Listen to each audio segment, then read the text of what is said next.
All right, so it is the top of the hour, 3 o'clock here in Portland, but for all of you joining, it's whatever time it is.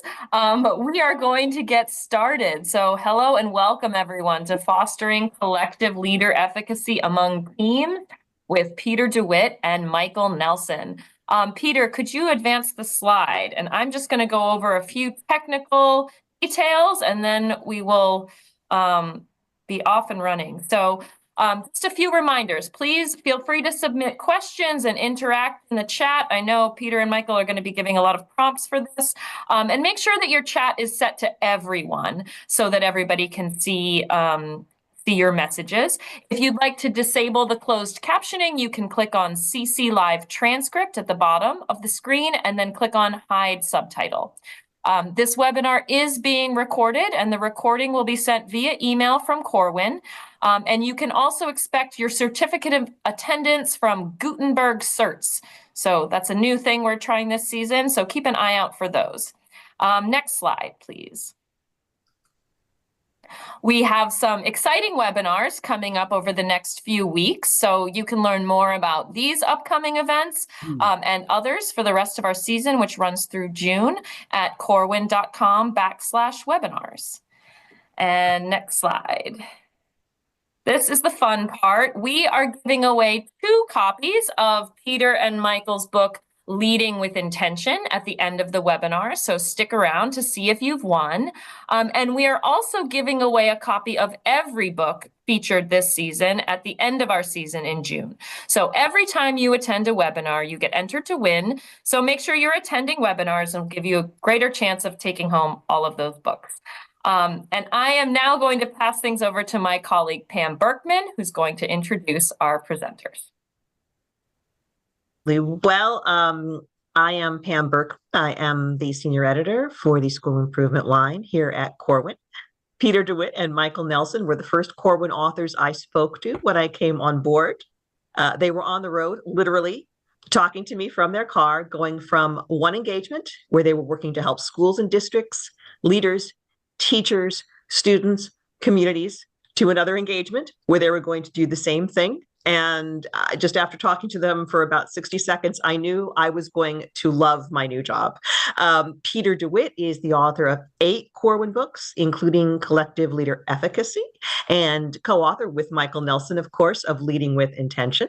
He was a K-5 teacher for 11 years and a principal for 8 years, and now facilitates professional learning nationally and internationally, and writes the Finding Common Ground opinion blog for EdWeek. Michael has been an educator for over 40 years and has served as principal, district instructional leader, superintendent, assistant executive director, developing programs and initiatives for superintendents and district leaders in the state of Washington.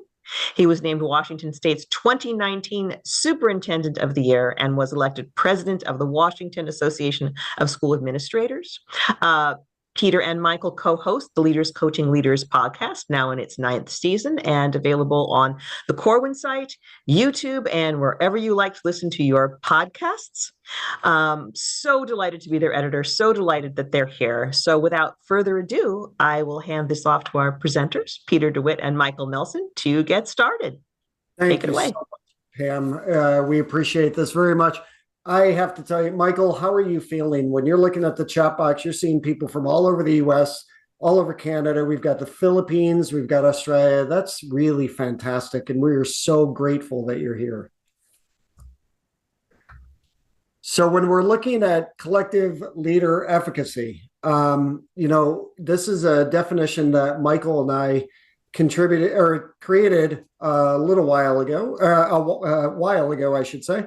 And we just like to start off by looking at this. And then in the chat box, we're actually going to ask you some questions in the chat box to get your understanding and maybe get some of your questions. So collective leader efficacy is a school or district leadership team's belief in their ability to develop a shared understanding and engage in joint work and evaluate the impact they have on the learning of adults and students in a school. And you're going to notice when you're looking at this definition that we've got 3 key things that are highlighted, right? We want you to leave here today understanding that collective leader efficacy is about developing a shared understanding It's about the joint work that we're doing, and it's about evaluating impact. And one of the things that we would love in the chat box right now is, what questions do you have coming to your mind? So you signed up to be a part of this webinar, you came to the live event. What questions do you have for us that you're hoping that we're going to answer today? Put that in the chat box and get the chat box fired up. We want you talking to each other. Michael, how are you feeling about this with this huge group coming in? We have a great group, Peter. So I just was saying, oh my goodness, look at all the states and countries from Poland to Australia to Canada I'm seeing. And who did I miss? I think I might have missed another country, but just thank you, Philippines. Thank you so much for being here. So what questions might you have for us when it comes to developing a shared understanding, joint work, and evaluating impact? And we'll give you about 30 seconds to see if you have any questions or comments for us, and then we can move on throughout the webinar. But thank you to all of you. Our friend Ian is here from Del Mar, New York, which is just across town, so that's really great as well. So Louise, how do I foster sustainability through teaming? And Tim, how to do a better job developing self-efficacy among teachers? Oh, now they're flying in.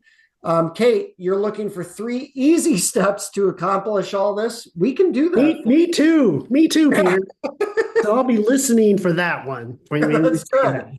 Donna, will there be a way we can measure how our leadership is moving, or growing in those 3 areas? Mike, feel free to jump in.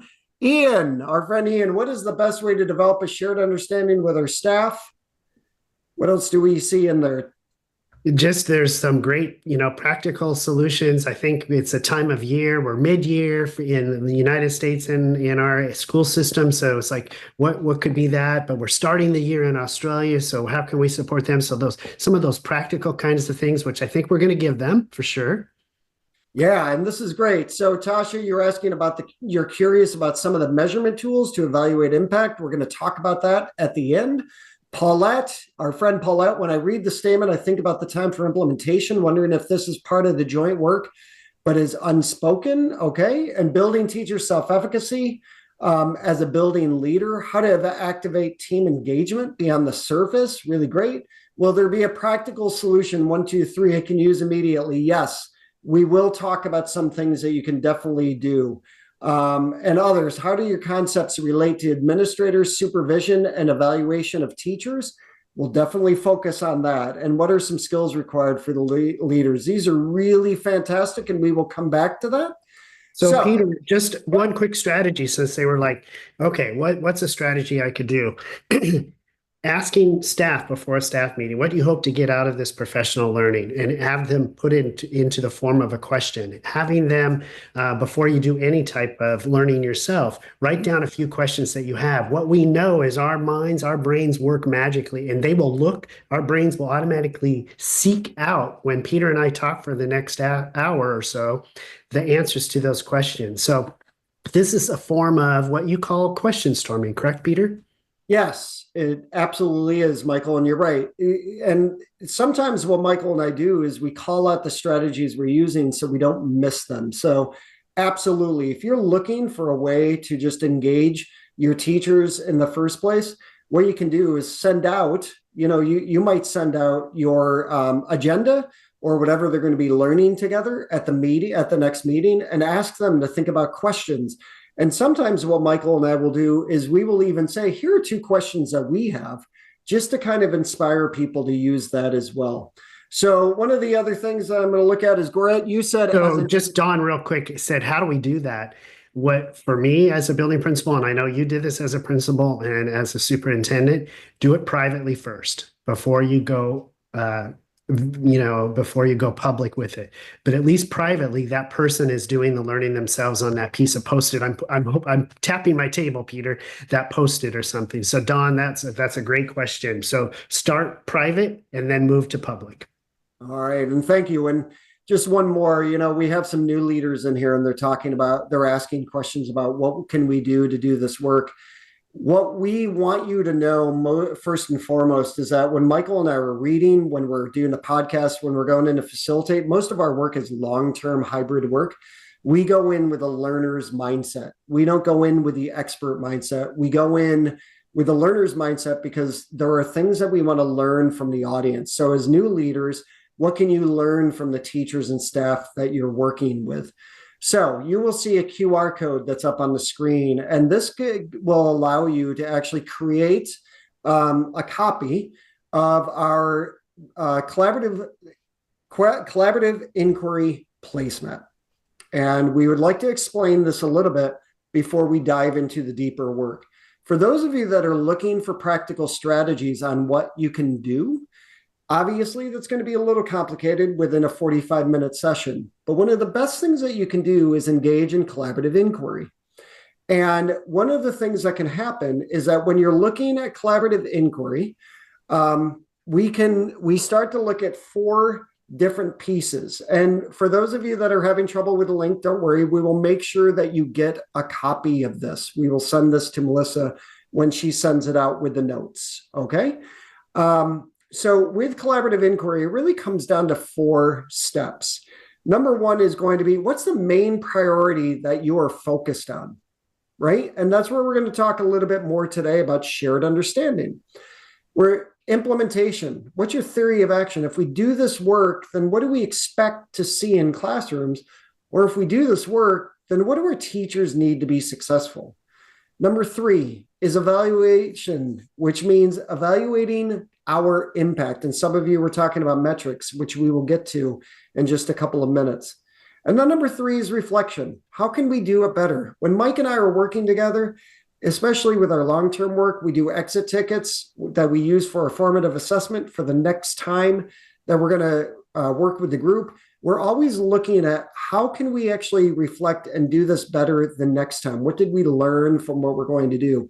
So for those of you that are looking for examples of strategies of what you can use with your staff, collaborative inquiry is definitely one of those pieces. Now, some of you were talking about how do you raise the self-efficacy of teachers. Tom Guskey said that there are 3 pieces that we have to keep in mind when we're actually looking to raise the self-efficacy of different staff members. Number 1, we need a protocol in place. So collaborative inquiry is a protocol. PLCs are a protocol. Your faculty meetings are a protocol. Number 2, you need to use evidence that teachers trust. And number 3, the strategy you're talking about needs to make a difference within weeks and not months. So Michael and I are working on this book around collective leader efficacy, and we're almost finished with it. And this is the work we've been doing for quite a while. And one of the things that we found when you're working with your team is that lots of leaders will say, so Mike, how do we work with resistant teachers? And that word resistance comes up a lot. So for those of you saying, how do you work on the self-efficacy of teachers? That's a really great way of looking at it, because perhaps they're not resistant. Perhaps they don't feel efficacious enough to do the work. All right. So self-efficacy is one of the things that we have to work on. And some of you asked already, how do you raise the self-efficacy of teachers? Once again, protocol in place, evidence teachers trust, strategy needs to make a difference within weeks and not months. But one of the other pieces that we've been exploring a lot lately is the role of thoughts versus thinking. So I want to explain this a little bit because it's going to come up in the rest of our presentation. We had recently read a book called Don't Believe Everything You Think, and it's a powerful book. And what it really talks about is the fact that we all have thoughts that come to our mind, and thoughts are neutral, they're automatic. In meditation, we always talk about how they're like clouds passing in the sky. Thinking is what happens when we might perseverate on a thought that comes into our mind. We can actually take a thought that's just kind of neutral going through, and we can be positive about it, or we can be negative about it in the way that we're grabbing onto it. So for example, if Mike and I have a really good relationship, and he is my principal, and I'm one of his teachers, and Mike is talking about a strategy that he thinks we should be using, that thought of using the strategy might come to mind, but because of my relationship with Mike being positive, I'm more apt to actually have positive thinking about it. However, if Mike and I have a negative relationship where I don't trust him, then the possibility is when he brings up a strategy or an initiative that he wants us to focus on in our school, I may actually have that thought go in my mind about a strategy or an initiative, but because my relationship is negative with Mike, I'm more apt to go to a negative space and say, oh, here he goes again with an implementation. Oh, here he goes again with a new strategy to use. The point here is that when we're looking at collective leader efficacy, what we find is that it's really easy for leaders to point and say, if we could just get teachers to do this, things would be fine. But what we have to understand is, what is the role of trust that we have within our building? What is the role of authenticity? Do teachers actually feel like they're working with an authentic you? It's not just about teachers being resistant. It's about the interplay between our relationship that might be happening where this is concerned as well. And so what that leads into is 3 components of shared understanding. And thank you to Anna for sharing that link in the comment section. I appreciate that. When we're looking at those 3 key elements of collective leader efficacy, what we want you to keep in mind when you leave here today is that it's shared understanding, joint work, evaluating impact. When it comes to shared understanding, there are 3 core elements that we have to think about. In order to actually develop shared understanding, keeping in mind the thoughts versus thinking pieces, is that we have to have trust. Is there actually mutual understanding? Is there logic and authenticity and empathy? We're going to get to that in a minute because we're going to break that one down. Is there actually coherence in what we're talking about? Are we actually being clear about how this strategy or initiative is connecting to the other things that we have been doing within our school? For those of you that are new leaders asking, what do we do? Don't go into a teacher's classroom thinking you have this new strategy that they've never tried before. Take time to go into classrooms and see the good work that they're already doing. And number 3, clarity. Do we actually understand the strategy? Do we understand what success would look like? And do we understand what outcomes we're looking for? When we're working on a priority with school leaders, with district leaders, and we're starting to talk about that priority, the first thing we do after that is say, what would success look like? Give us a success criteria. And the other part of that is, what are the student outcomes you're hoping to impact in a positive way? So there are 3 core elements to shared understanding, and that's developing trust. It's about developing coherence and about developing clarity. Now, Mike, you were a district leader for a long time. You were the superintendent of the year for Washington State, which is amazing. How did you develop trust within the school district that you work? Because many might say it's easy because you're a superintendent in the town that raised you, but I think that makes it equally as difficult because they know you. So how did you develop trust and coherence and clarity as a school superintendent in your district?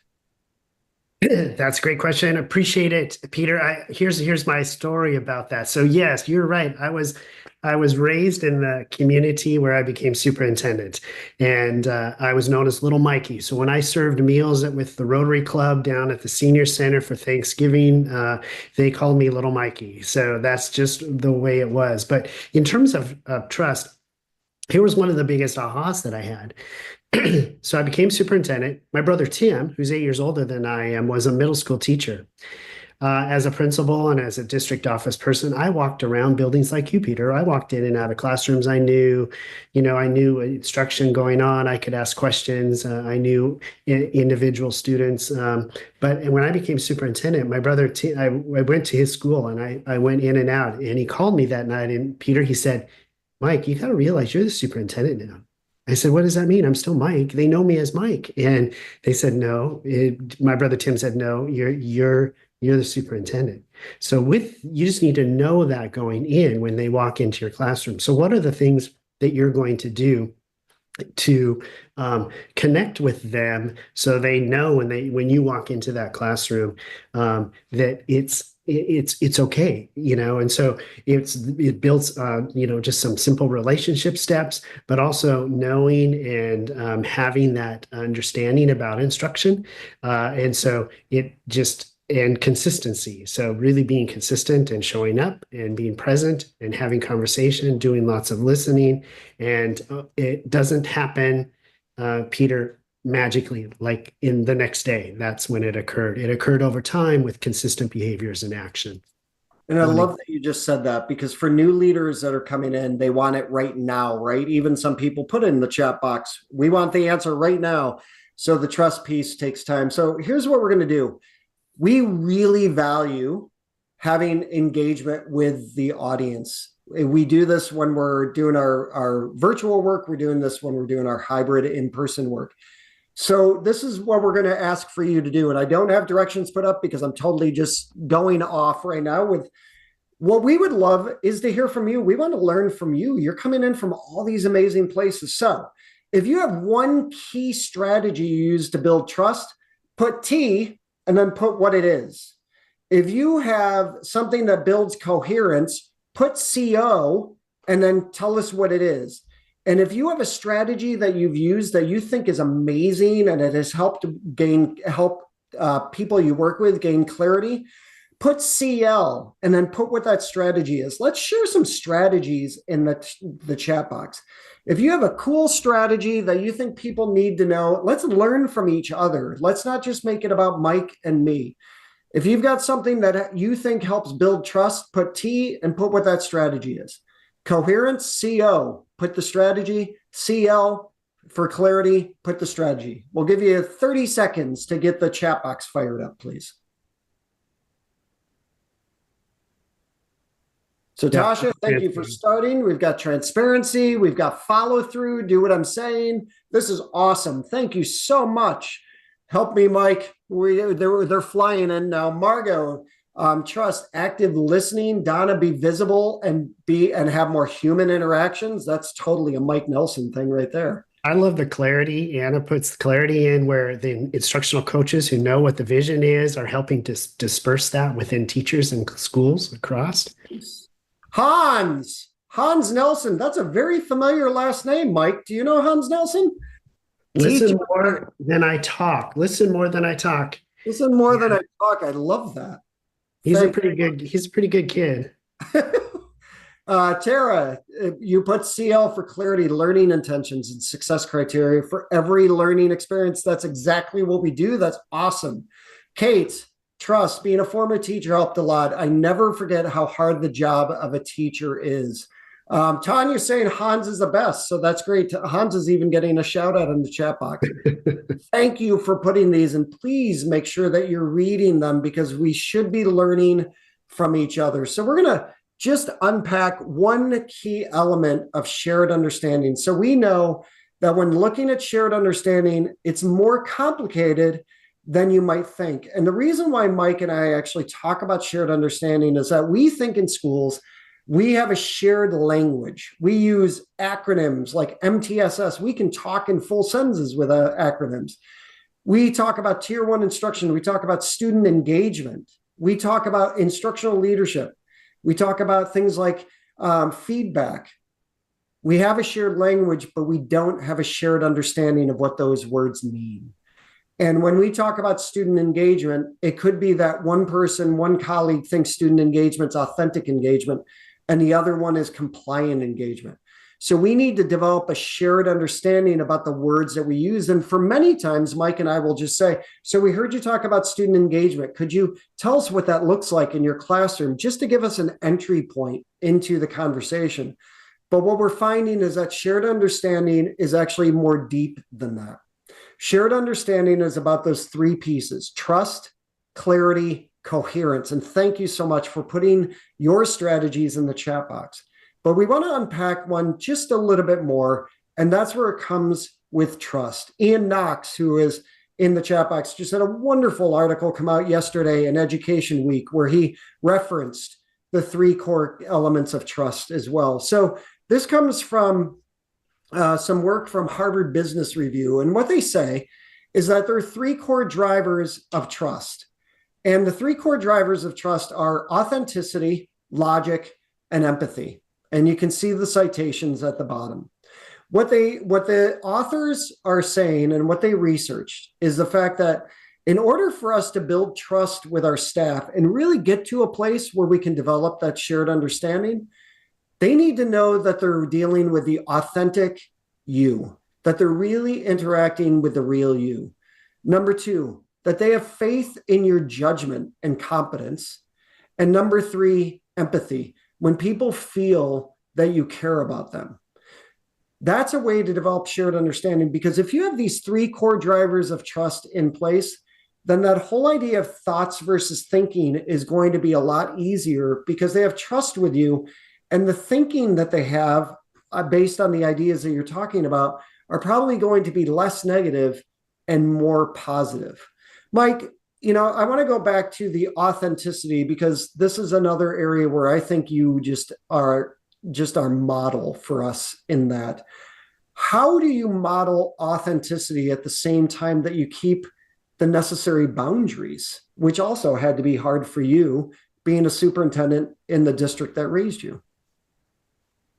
Again, takes time, but here's another example for you. The previous superintendent's office at the district office was in the back corner. You needed to make appointments for him with him, and if you wanted to do that. His car was always in the back. You couldn't see if he was in the office or not in the office.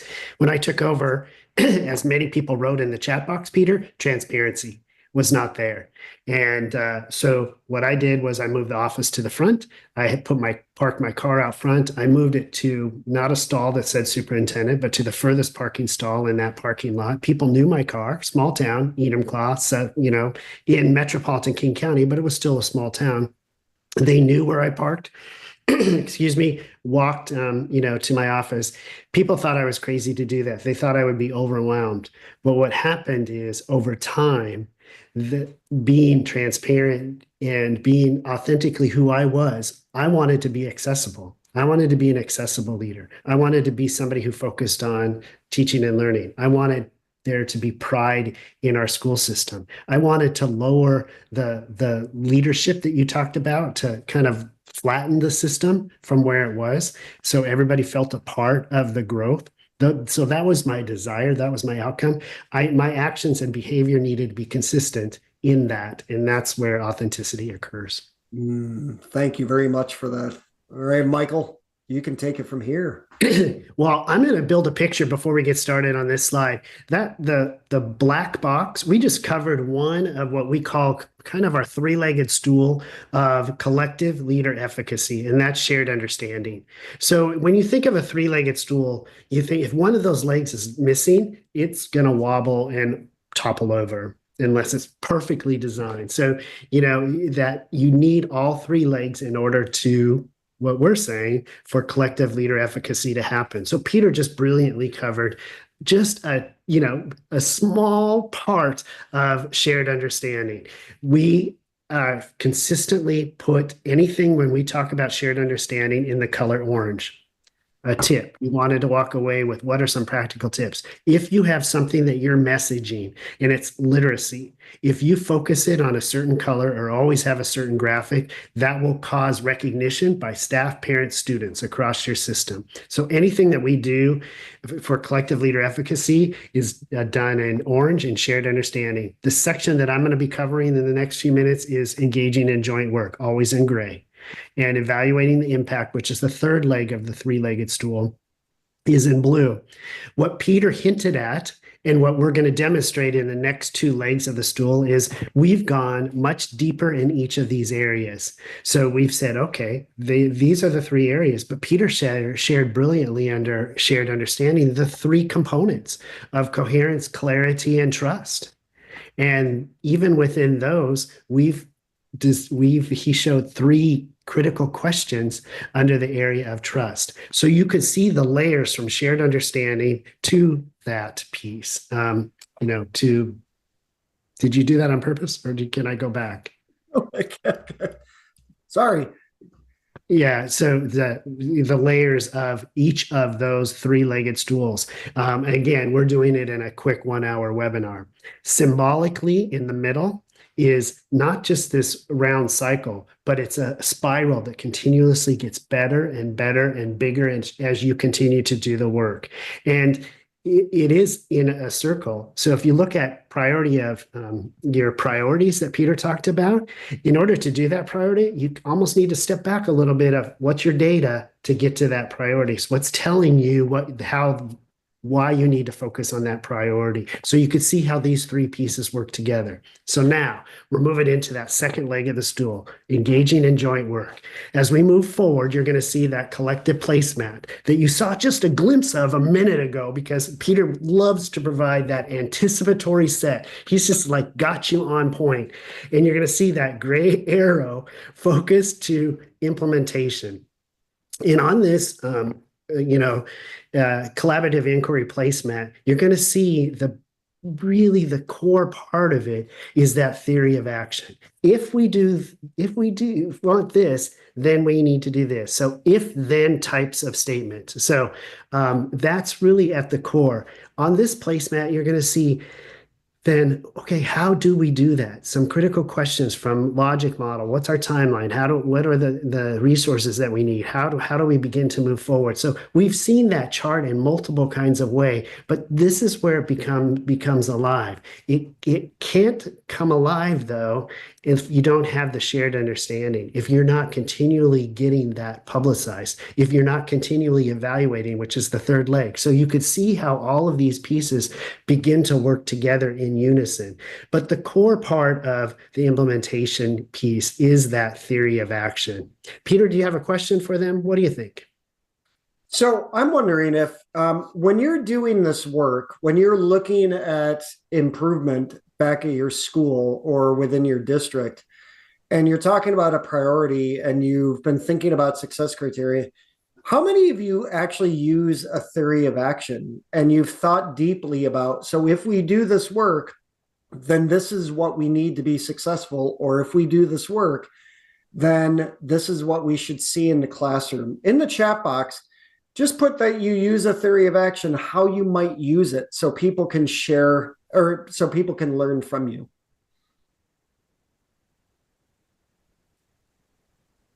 I love that question. So how might you use this? Or if you use it, how do you use that? Yeah, and you don't have to, you can actually say, you can actually answer, how might you use this if you're going to, because that whole idea is really about developing, it's where you transition from that shared understanding to the joint work that you're engaging in. So if you use a theory of action, or even if you don't, how might you use a theory of action in the priority that you're focused on? Give you about 30 seconds. Thank you, Michelle, for being the first person. Observation protocols, walk through instruments. Thank you, Tara. Theory of that guided creation of our primary norms. Absolutely, in the district work and goal setting, differentiating from my lessons. Nice to see Jamie on here. I feel like I used it informally. If they get it, I will move to this. If they don't, I might need to do this. Thank you. Maria, to explain the why.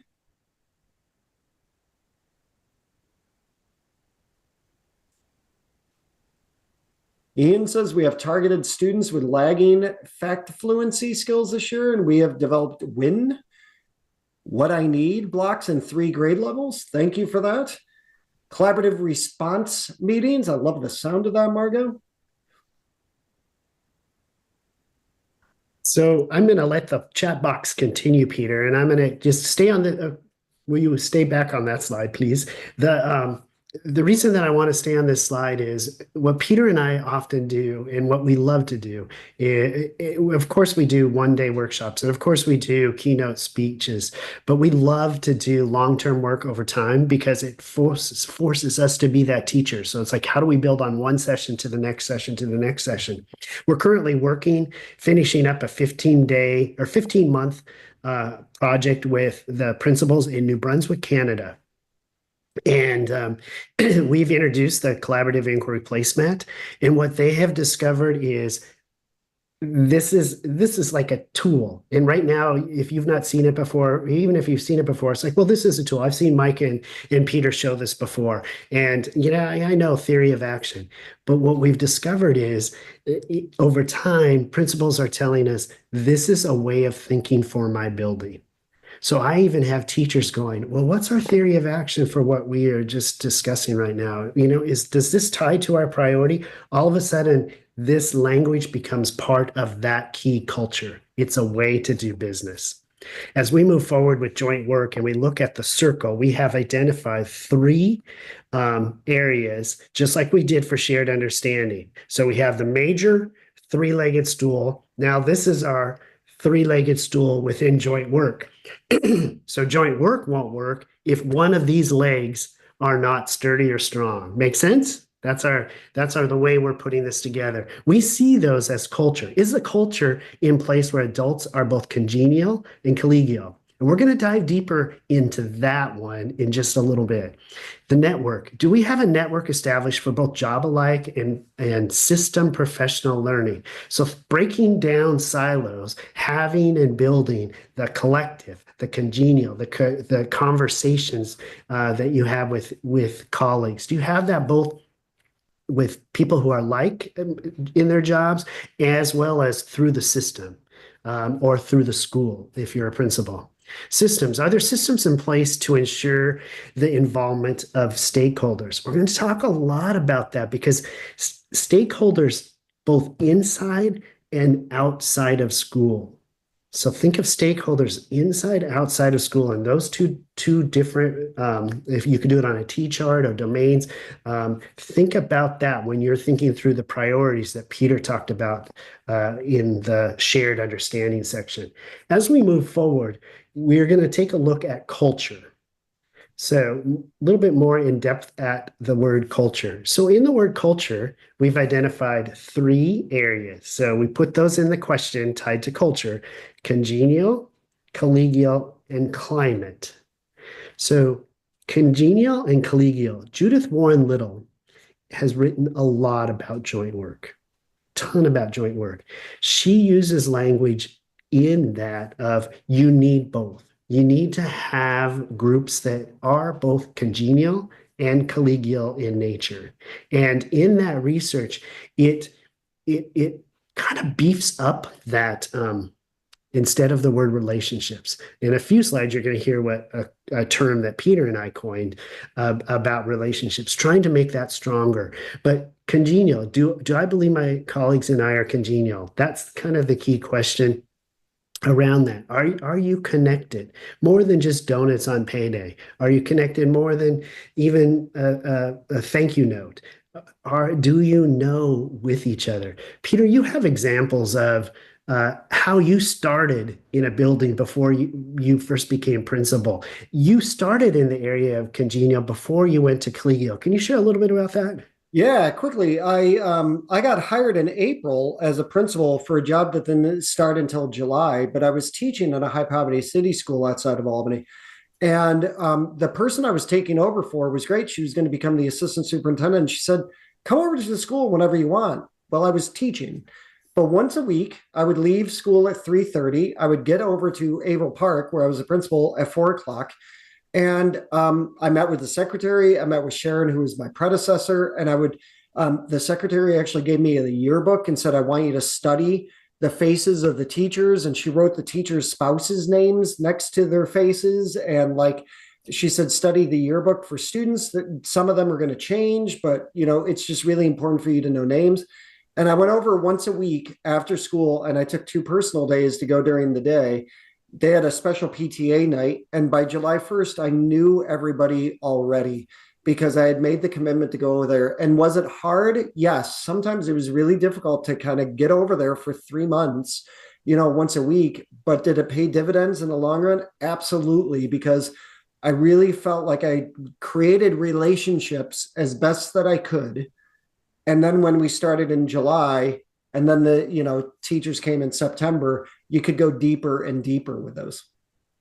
And then you're able to go, deeper and deeper into the collegial part. And then the climate, oftentimes people use climate and culture together, but we believe climate is a subset of culture. So climate is, you might have a staff member who has died suddenly. The climate of your school is going to shift when that happens. Your school may have just won a huge award. Your climate's going to shift as a result of that. Test scores came in. They were good. Test scores came in and bad. All of those can adjust to your climate. So as we move forward and we finish up with joint work, we're quickly just going to kind of give you some picture analogies. The picture analogies that we have before you is the oak tree. The oak tree is a taproot tree. It goes straight down. So imagine being a taproot leader where those roots go straight down. When you Google and search oak trees, you often find pictures of them by themselves. Versus redwood trees. Redwood trees, if you Google, you're almost always, for me, going to find redwood trees always together. Their root systems rely on each other, meaning they're interconnected. And that way they're able to stand during turbulent times, whether it's weather, water, insects, any of those reasons. Together, their root systems support each other. We love that analogy when you think of building that joint work and being, particularly the collegial part of that section. As we move forward, again, here's the climate versus culture. Can Go I ahead, say one thing here? I really want to highlight the picture that you use, because one of the things that we promised to the audience is that we would give you strategies. And Mike has used this strategy quite a bit when we're talking about human interconnectedness. And I have to tell you, over and over again, when we're working with groups that we worked with before, they will actually come back and they mention the whole idea of the redwoods. They always talk about the root system. They talk about the redwoods. So when you're thinking from a leadership strategy, what is something that we can use? Finding a picture like Mike did here can be hugely powerful for bringing in not just the shared understanding, but engaging in the joint work. Sorry about that, Michael, but I just really wanted to point that out because I think it is a powerful strategy that you use. Well, thanks, Peter. And here's the definition that I shared a little bit earlier. I'll just keep that on the screen for a minute while I just share what Peter talks about is critically important. If you have images and you share the image of, let's say, the oak tree or the redwood tree, and you're welcome to take that with your staff, however you want to do that, and you present that and staff is like, it really begins to resonate, then make sure that image is up in staff rooms. Make sure that image is up, because that becomes an anchor for how you launch into your work. This is how we operate. And when this is how we operate, that becomes a culture. Those unspoken things. Oh no, we're a redwood staff. We're a redwood school. Definitely a redwood school. And you start having people talk like that. And one of the forward, Mike, is that if you look back, say you started school in September and you have faculty meeting PowerPoints or agendas that have pictures on them from September and October and November, take one picture from each one of those and you can create a pictorial to show staff how what you're focusing on at your staff meeting or your instructional leadership team meeting is interconnected to the work that you're still doing now. I learned that from Mike and we use it in our work all the time. And it helps people look at the images and say, oh yeah, I totally remember when we did that, or, oh, that resonated with us. And they see that connection to the work that you're doing now. And that's also what develops that interconnectedness. Absolutely, Peter. We had a long hallway leading to our staff room at Camelot where I was principal. I just took a tape of adding machine tape, which probably you have in the storage room because nobody uses that anymore, but along as the kind of the timeline, and I would put the pictures of what would occur in every staff meeting, and people could see the genuine connectedness, just like I would want to see when I go into classrooms. So it wasn't odd for me to ask that question of what did kids learn prior to me coming in to see this lesson? Where are you going to go next? Because they could see it. It was like the teachers were my classroom in that staff meeting. So moving forward, Peter, in this oak tree, I just want to bring home just this one small portion that we have in our upcoming book of building collective leader efficacy is oak tree is really symbolic of silos as well. And I talked to you earlier about the importance of stakeholders, of students, staff, parents, and community. And what I have seen in leaders, and I can't believe somebody, it is, I'm 40 plus years now in the profession. I don't feel like it because I don't feel 40 years old, but I am 40 years in the profession. So I'm the old guy on the screen. But these silos of groups, and I've seen leaders over time deal with each group in silos versus on the next slide, I believe, we have the interconnected redwood. And so here's the full definition of human interconnectedness. It's fostered when members of the community focuses in open communication, honors the ability to respectively challenge each other's thinking and beliefs. I love that part of it. That's different. That's relationships plus. You don't just say relationships because you can put an adjective in front of relationships, bad, awful type of relationships, or good, positive. But this says it differently. We're going to challenge each other. We're going to banter because we believe we want the results of deeper learning and intentional learning in our environment. So let's take a look at those silos on the next slide and tie them to the redwood tree. When we tie them to the redwood tree, we now see that redwood becomes more powerful. If our stakeholders are interconnected in our work, if our school is focusing on literacy, in everything I write about literacy, our students are well aware that our focus is literacy. Our teachers are well aware. Our community, and you notice I put staff because I want the food service worker, as she's taking tickets or scanning the card, I want them to say, what book are you reading every day? We would do workshops to include every part of our school community into our literacy efforts. What are we doing in our community? Are you speaking at Rotary clubs? Are you having the mayor come out to share in your celebrations of what you're doing? And of course, the parents. So you can see those silos become integrated into the redwood tree roots. So I love that, in the chat box, Michelle wrote, the banter is impossible if trust is not in place, and that's why we talked about the 3 core drivers of trust. Tara said, love the call. See, I do it to myself too, Mike. It's not just you that I do it to. Tara wrote, love the differentiation of culture and climate. Definitely stealing that graphic with appropriate credit. Cited. That is fantastic. So here's the question that we have for you as we, go into the home stretch. What is a priority that you are focusing on right now? If you are a building leader, if you are a classroom teacher, if you are a district leader, if you are a coach, what is the priority that you're focusing on right now? Put in the chat box, please. What would be, and just choose one, what would be that main priority that you're focusing on? And share that with everybody in the chat box. And then we're going to tie that to the last part of this presentation. And my Google slides are like jumping all over the place. Angelique, building engagement for staff, building trust, self-esteem, and confidence in school. We're creating conditions. All right, staff unity. Increasing reading scores, building wide by implementing high-impact reading strategies. Discourse and engagement with student learning. Our priority is student engagement. Ownership of results, unity. Building personal connectedness and intellectual connectedness with my staff, Michelle. Yeah, congenial and collegial right there for sure. Keep sharing these. So this is what Mike and I do when we're working long-term with groups. We go through the placemat, and this takes some time to understand what the priority is.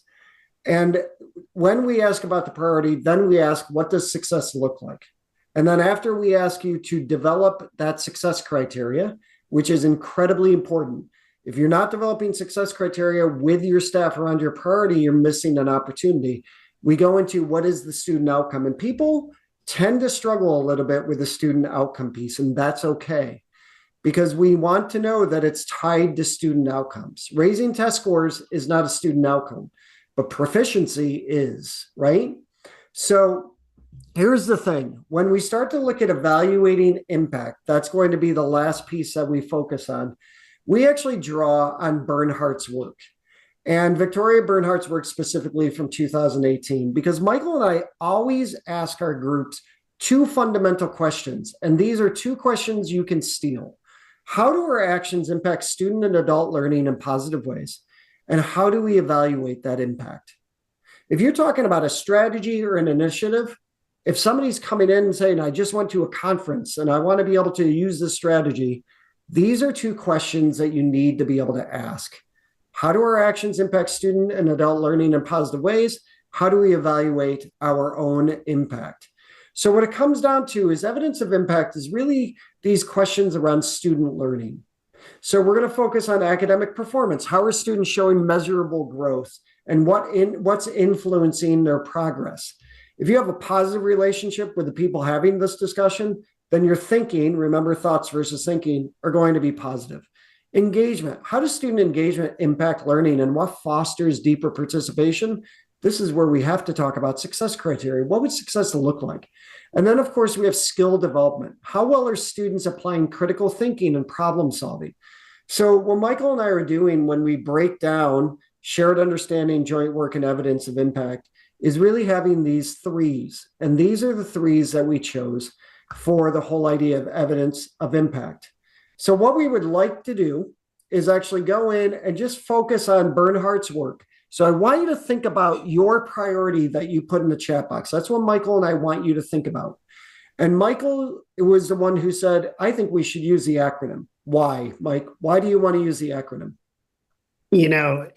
What are easy things for you to walk away with? Of course, from this webinar, we want you to walk away with the three things of what is collective efficacy. If more anything else, that would be bonus, but shared understanding, joint work, evidence of impact. Those are the three pillars of three legs of the three-legged stool for collective leader efficacy.